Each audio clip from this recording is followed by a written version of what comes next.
ಇಲ್ಲ, ಇವತ್ತಿನ ಕಾರ್ಯಕ್ರಮ ಚಾಲನೆ ಅಷ್ಟೇ. ನಾವು ಇಡೀ ಒಂದು ಬ್ರಹ್ಮರಕುಟ್ಲು ಟೋಲ್ ಗೇಟ್ ತೆರವು ಹೋರಾಟಕ್ಕೆ ಒಂದು ಚಾಲನೆಯನ್ನು ಇವತ್ತಿನ ಸಾಮೂಹಿಕ ಧರಣಿ ಮೂಲಕ ಕೊಟ್ಟಿದ್ದೀವಿ. ಇದು ಅಂತ್ಯ ಅಲ್ಲ, ಇದು ಆರಂಭ. ಈ ಧರಣಿಯ ಮೂಲಕ ಸರ್ಕಾರದ ಗಮನಕ್ಕೆ ನಾವು ವಿಷಯಗಳನ್ನ ತಂದಿದ್ದೀವಿ. ಜನಸಾಮಾನ್ಯರನ್ನು, ನಾಗರಿಕರನ್ನು ಎಚ್ಚರಿಸುವಂಥ ಪ್ರಯತ್ನವನ್ನು ಮಾಡಿದ್ದೇವೆ. ಇವತ್ತು ನಾವು ಹೆದ್ದಾರಿ ಪ್ರಾಧಿಕಾರಕ್ಕೆ ಇಲ್ಲಿಯ ಧರಣಿಯ ಭಾಗವಾಗಿ ನಮ್ಮ ಬೇಡಿಕೆಯನ್ನು ಇಟ್ಕೊಂಡು ಒಂದು ಮನವಿಯನ್ನು ಕೊಡ್ತೀವಿ. ಭಾಳ ಸ್ಪಷ್ಟವಾಗಿ ಬ್ರಹ್ಮರಕುಟ್ಲು ಟೋಲ್ ಗೇಟ್ ತೆರವು ಮಾಡಬೇಕು ಅನ್ನುವಂಥದ್ದು ನಮ್ಮ ಬೇಡಿಕೆ. ಅದರಲ್ಲಿ ಏನಿಲ್ಲ, ಆ ಟೋಲ್ ಗೇಟ್ನ ಅದು ಸರಿ ಇಲ್ಲ, ಇದು ಸರಿ ಇಲ್ಲ ಅಂದರೆ ಸರಿ ಮಾಡಿದರೆ ನಾವು ಒಪ್ತೀವಿ ಅನ್ನುವಂಥ ಪ್ರಶ್ನೆನೇ ಇಲ್ಲ. ಇಲ್ಲಿ ಟೋಲ್ ಗೇಟ್ ನಡೀತಾ ಇರೋದೇ ಅವೈಜ್ಞಾನಿಕ ಮತ್ತು ಇಲ್ಲಿ ನಿಯಮಗಳನ್ನು ಉಲ್ಲಂಘಿಸಿ ಟೋಲ್ ಗೇಟಲ್ಲಿ ನಡೆಸ್ತಾ ಇದ್ದಾರೆ. ಮತ್ತು ಹೊಸದಾಗಿ ಇಲ್ಲಿಂದ ಮತ್ತೆ 30 ಕಿಲೋಮೀಟರ್ ಅಂತರದಲ್ಲಿ 2-3 ಟೋಲ್ ಗೇಟ್ ಬರ್ತಾ ಇದೆ.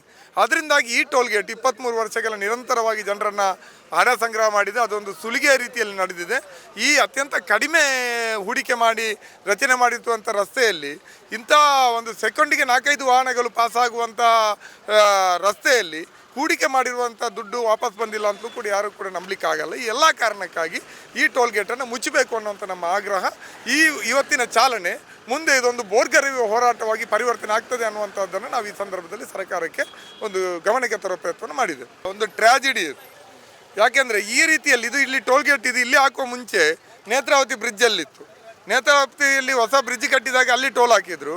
ಅಲ್ಲಿ 16 ವರ್ಷ ಸಂಗ್ರಹ ಮಾಡಿ ಈ ರಸ್ತೆ ರೆಡಿ ಆದಾಗ ತಂದು ಅಲ್ಲಿಂದ 2-3 ಕಿಲೋಮೀಟ್ರ್ ಈ ಕಡೆ ತಂದು ಇಲ್ಲಿ ಹಾಕಿದ್ರು. ಇಲ್ಲಿಯ ಜನ ಮೌನವಾಗಿದ್ದರು. ಮೌನವಾಗಿರ್ಲಿಕ್ಕೆ ಒಂದು ಪ್ರಧಾನ ಕಾರಣ ಅಂದರೆ ನಮ್ಮ ದಕ್ಷಿಣ ಕನ್ನಡ ಜಿಲ್ಲೆ ನೋಡಿ, ಟೋಲ್ ಗೇಟ್ ಬಂದ ಅವಧಿಯಿಂದ ಅಂದರೆ 3 ದಶಕಗಳ ಅವಧಿಯಲ್ಲಿ ಇಲ್ಲಿ ನಿರಂತರವಾಗಿ ಮತೀಯ ಸಂಘರ್ಷಗಳು ನಡೆದಿದೆ. ಹಿಂದೂ ಮುಸ್ಲಿಂ ಕೋಮು ಗಲಭೆಗಳಾಗಿದೆ. ಜನ ಇದರಲ್ಲೇ ಎಂಗೇಜ್ ಇದ್ದರು. ಇದೇ ಚರ್ಚೆ ಆಯಿತು ಹೊರತು ಜನರ ಬದುಕಿನ ಪ್ರಶ್ನೆಗಳು ಚರ್ಚೆ ಆಗಲಿಲ್ಲ. ಅದರಿಂದಾಗಿ ಈ ಟೋಲ್ ಗೇಟು ಈ 23 ವರ್ಷಗಳಿಂದ ಕಾರ್ಯಾಚರಣೆ ಮಾಡಲಿಕ್ಕೆ ಶುರು ಮಾಡಿತು. ಇದಾಗಿ ಈ ಟೋಲ್ ಗೇಟ್ ಬಂದು ಒಂದು 15 ವರ್ಷಗಳಲ್ಲಿ ಸುರತ್ಕಲ್ನಲ್ಲಿ ಟೋಲ್ ಗೇಟ್ ತಂದರು. ಆಮೇಲೆ ಅದಾಗಿ 1 ವರ್ಷದಲ್ಲಿ ಯಜಮಾಡಿಯಲ್ಲಿ ಟೋಲ್ ಗೇಟ್ ತಂದರು. ಅದಾದ ಮೇಲೆ ತಲಪಾಡಿಯಲ್ಲಿ ಟೋಲ್ ಗೇಟ್ ತಂದರು.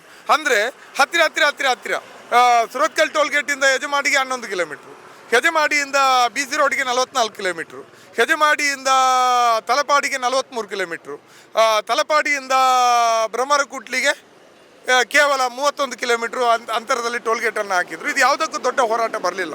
ಅದಕ್ಕೆ ಅಪವಾದ ಎಂಬಂತೆ ಸುರತ್ಕಲ್ನಲ್ಲಿ ನಾವು ಒಂದು ಹೋರಾಟ ಮಾಡಿ ಗೆದ್ವಿ. ಗೆಲ್ಲುವಾಗಲೂ ಕೂಡ, ಹೋರಾಟ ಮಾಡುವಾಗಲೂ ಕೂಡ ಯಾರಿಗೂ ಈ ಒಂದು ಟೋಲ್ ಗೇಟ್ ವಿರುದ್ಧ ಹೋರಾಟ ಮಾಡಿ ಗೆಲ್ಲಬಹುದು ಅನ್ನುವಂಥ ನಂಬಿಕೆನೇ ಇರಲಿಲ್ಲ.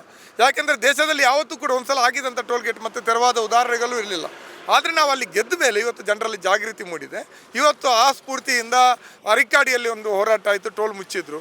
ದೇಶದಲ್ಲಿ 2ನೇ ಮುಚ್ಚಲ್ಪಟ್ಟ ಟೋಲ್ ಹೋರಾಟದಿಂದ ಈಗ ಇಲ್ಲಿ ಕೂಡ ಹೋರಾಟ ಶುರು ಮಾಡಿದ್ದೇವೆ. ಇಲ್ಲಿ ಶುರು ಮಾಡುವಾಗ ಹೊಸದಾಗಿ 3 ಟೋಲ್ ಗೇಟ್ ಅಂತ ತರ್ತಾ ಇದ್ದಾರೆ.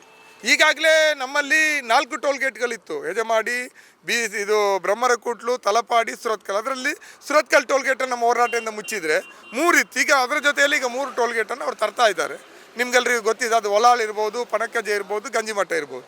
ಇದೆಲ್ಲವೂ ಕೂಡ ಒಂದಕ್ಕೊಂದು ಅಂತರ ಇರೋದು ಬರೀ 30 ಕಿಲೋಮೀಟ್ರ್.